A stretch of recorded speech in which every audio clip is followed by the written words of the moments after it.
Assalamualaikum warahmatullahi wabarakatuh. Nama saya Muhammad Akmal dari jurusan Teknik Informatika B. Nomor induk mahasiswa 18025 0502 068. Di video kali ini saya ingin mengerjakan tugas ke-6 dari mata kuliah komputer grafik, yaitu menjelaskan 3 video tentang komputer grafik itu sendiri.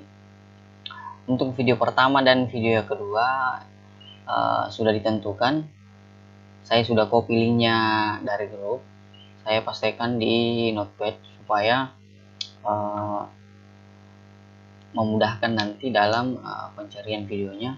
Untuk video yang ketiga, kita mencari referensi sendiri terkait juga dengan komputer grafik, dan kita jelaskan sama seperti dengan video yang pertama dan yang kedua.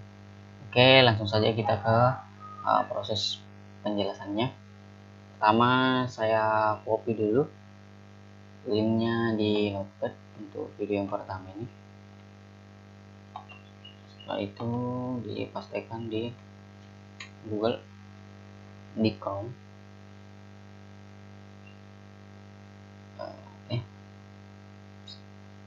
Untuk video yang pertama ini menjelaskan tentang seorang laki-laki yang bernama Syahril Ramadan. Ia adalah seorang siswa SMK jurusan multimedia yang berumur 19 tahun. Yang di umur 19 tahun ini ia sudah mampu untuk membiayai dirinya sendiri, sudah tidak membebani orang tuanya lagi di bidang ekonomi, karena ia sudah mampu untuk memperoleh penghasilan sendiri dan mampu untuk memperoleh omset jutaan, bahkan puluhan juta per bulan dengan mengandalkan skill desain grafis yang ia miliki, khususnya di bidang editing foto dengan menggunakan aplikasi Photoshop. Menurut riset yang saya dapatkan bahwa Syahril ini hanya iseng-iseng atau hanya mencoba-coba untuk mengedit sebuah foto yang ia jadikan sebagai wallpaper atau profil di Facebooknya, tetapi lama-kelamaan ia jadi terbiasa dengan editing. Bahkan editing itu ia jadikan sebagai hobinya, dan siapa sangka yang awalnya hobi yang ia geluti dapat ia jadikan sebagai sarana untuk memperoleh penghasilan yang lumayan besar. Bahkan ia juga terkenal di kalangan masyarakat hingga ke kalangan artis-artis atau selebriti, karena sempat viral dengan foto-foto yang ia sudah edit. Jadi makna atau inti dari video yang bisa kita petik dari Syahril Ramadan ini atau video yang pertama ini adalah bahwa skill komputer grafik itu sangat dibutuhkan sekali, apalagi di era sekarang, apalagi menjelang pemilihan ini banyak percetakan yang digunakan, contohnya untuk membuat baliho, membuat pamflet dan lain sebagainya untuk memperkenalkan visi misi dari calon-calon legislatif ini. Dan bukan cuma itu, ketika kita ingin mencetak foto, mencetak undangan, dan bahkan membuat pamflet dan baliho ini, yang pertama kita cari adalah percetakan atau orang-orang yang mahir di bidang skill desain grafis ini, skill komputer grafik ini. Jadi teman-teman yang mempunyai skill atau kemampuan di bidang komputer grafik ini, di bidang desain grafik ini, jangan pernah bosan dalam belajar, terus berkarya, terus mempertajam ilmunya agar nantinya juga bisa memperoleh penghasilan dengan skill komputer grafik yang teman-teman miliki. Kita ke video yang kedua. Kita copy linknya terlebih dahulu untuk memudahkan dalam mencari videonya. Oke, baru kita pastikan.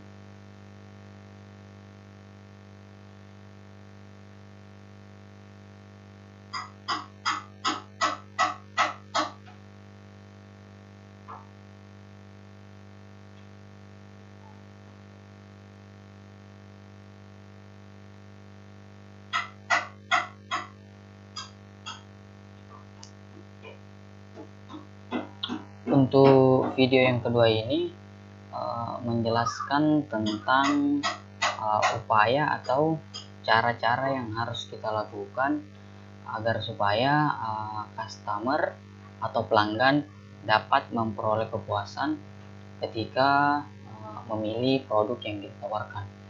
Upaya yang pertama adalah customer atau pelanggan menyukai yang namanya branding. Apa itu branding? Branding adalah merek dari sebuah produk atau desain yang kita pasarkan. Jadi ketika kita mempunyai produk atau desain lantas tidak kita pasarkan, tidak kita tawarkan kepada masyarakat, maka orang lain tidak akan tahu bahwa produk atau desain apa yang sudah kita buat. Karena salah satu tujuan dari branding adalah untuk memberikan edukasi kepada masyarakat atau memberikan pemahaman kepada masyarakat terkait dengan produk atau desain yang sudah kita buat. Dan tugas kita ke depannya adalah bagaimana strategi kita dalam memasarkan produk atau desain yang sudah kita buat. Upaya yang kedua adalah branding harus didukung dengan marketing. Kita bisa mengedukasi masyarakat, memberikan pemahaman kepada masyarakat terkait dengan produk yang sudah kita buat, produk atau desain yang kita pasarkan. Kenapa desain kita lebih bagus dari desain yang lain, kenapa mereka harus memilih desain kita, mengapa demikian, agar mereka bisa puas ketika memilih atau memperoleh kepuasan ketika mereka memilih produk yang kita tawarkan kepada mereka. Yang ketiga adalah exhibition atau pameran. Mengapa exhibition atau pameran ini penting dalam upaya untuk membuat customer memperoleh kepuasan dalam memilih produk yang kita tawarkan adalah agar customer atau pelanggan itu dapat melihat apa kelebihan-kelebihan dari produk yang kita miliki dibanding produk-produk lain. Yang keempat adalah mereview atau mempelajari produk atau desain yang dibuat oleh orang lain. Mengapa demikian? Karena ketika kita mempelajari produk yang dibuat oleh orang lain, maka secara tidak langsung ilmu dan pengalaman kita akan bertambah. Karena ketika kita mempelajari produk tersebut, maka kita akan mendapatkan yang namanya ilmu baru, dan bahkan kita juga bisa mengetahui bahwa apa kelemahan atau kekurangan dari produk atau desain yang sudah kita buat. Upaya yang terakhir adalah membuat atau bergabung dalam organisasi. Karena kita tahu bahwa di dalam sebuah organisasi itu orang-orang yang tergabung di dalam organisasi itu saling membantu, saling mensupport sehingga kita bisa mendapatkan yang namanya pengalaman baru, mendapatkan ilmu baru, serta mendapatkan kritikan dan saran agar nantinya produk yang kita buat ini bisa menjadi lebih baik lagi untuk kedepannya. Kita ke video yang ketiga, kita salin dulu linknya. Oke, setelah itu kita pastikan.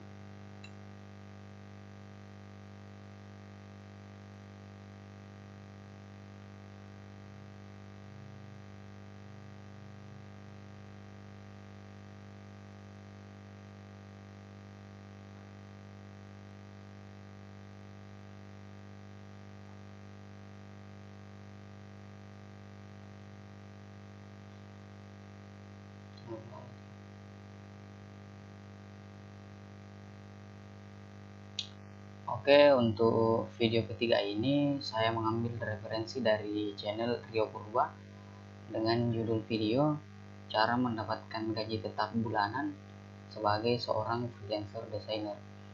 Oke, pada video ketiga ini menjelaskan tentang cara mendapatkan penghasilan bulanan sebagai seorang freelancer desainer. Yang dimaksud penghasilan bulanan di sini adalah bukan berarti bahwa kita memperoleh penghasilan tetap setiap bulannya. Misalnya bulan ini kita memperoleh 2 juta, bulan depannya kita memperoleh 3 juta. Tidak seperti itu, tetapi kita berpotensi untuk memperoleh penghasilan setiap bulannya, baik itu kita memiliki banyak proyek ataupun tidak. Untuk memperoleh penghasilan setiap bulannya ini ada 2 langkah yang dijelaskan dalam video ketiga ini. Langkah yang pertama adalah dengan cara kita bisa mengajak perusahaan atau pemilik usaha UMKM, baik itu usaha menengah ataupun usaha mikro, untuk bekerja sama dengan kita.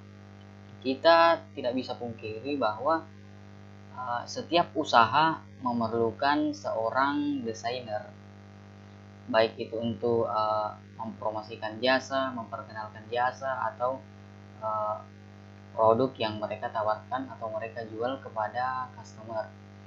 Namun ada beberapa perusahaan atau pemilik usaha yang tidak mau atau tidak mampu untuk membayar gaji seorang desainer ini full setiap bulannya. Maka dari itu kita bisa memanfaatkan keadaan ini untuk mengajak mereka bekerja sama dengan kita untuk menawarkan jasa berupa mendesainkan produk yang mereka pasarkan, dan dari situ kita bisa memperoleh penghasilan. Walaupun penghasilannya tidak terlalu besar, tetapi ketika kita mampu untuk mengajak beberapa perusahaan atau pemilik usaha untuk bekerja sama dengan kita setiap bulannya, misalnya dalam 1 bulan kita mampu mengajak perusahaan atau pemilik usaha mampu mengajak 4 perusahaan atau pemilik usaha untuk bekerja sama dengan kita, dan dalam 1 kali proyek atau 1 kali mendesain kita berikan nominal 100.000. Nah, apabila dikalikan dengan 4, maka setiap bulannya kita bisa memperoleh penghasilan sebanyak 400.000, dan bahkan bisa lebih banyak dari itu ketika kita mampu untuk mengajak lebih lagi dari 4 tadi, mengajak perusahaan atau pemilik usaha lebih banyak lagi untuk bekerja sama dengan kita setiap bulannya, maka kita bisa memperoleh penghasilan yang lebih banyak lagi dari situ. Dan secara perlahan-lahan kita bisa menjadikan itu sebagai penghasilan kita setiap bulannya. Untuk cara yang kedua, dengan cara kita bisa berjualan desain atau produk yang kita buat, atau memasarkan desain atau produk yang kita buat pada website-website yang menerima pembuatan desain. Misalnya website Creative Market, apalagi ya, The Hungry JPG, dan masih banyak website-website lain yang menerima pembuatan desain, baik itu logo ataupun mendesainkan baju. Menurut saya ini adalah peluang yang sangat besar, apalagi kita tahu bahwa sekarang kita dibatasi dengan yang namanya social distancing, susah untuk mencari pekerjaan, apalagi kita kontak langsung dengan orang, apalagi kita dibatasi tidak boleh untuk di keramaian, kita tidak boleh kumpul ya, kita tidak boleh berkumpul karena takutnya virus COVID-19 ini bisa menular. Makanya kita dibatasi dengan ini, maka dari itu kita susah untuk mencari pekerjaan. Nah, dengan cara yang kedua ini kita bisa manfaatkan untuk memperoleh penghasilan setiap bulannya, ketimbang kita hanya malas-malasan saja di rumah tidak melakukan apa-apa. Lebih baik kita coba saja cara yang kedua ini, siapa tahu bisa menjadi sarana atau penghasilan kita setiap bulannya. Mungkin itu saja penjelasan singkat dari 3 video yang saya tampilkan di sini. Mohon maaf atas segala kekurangan dalam menyampaikan penjelasan. Wassalamualaikum warahmatullahi wabarakatuh.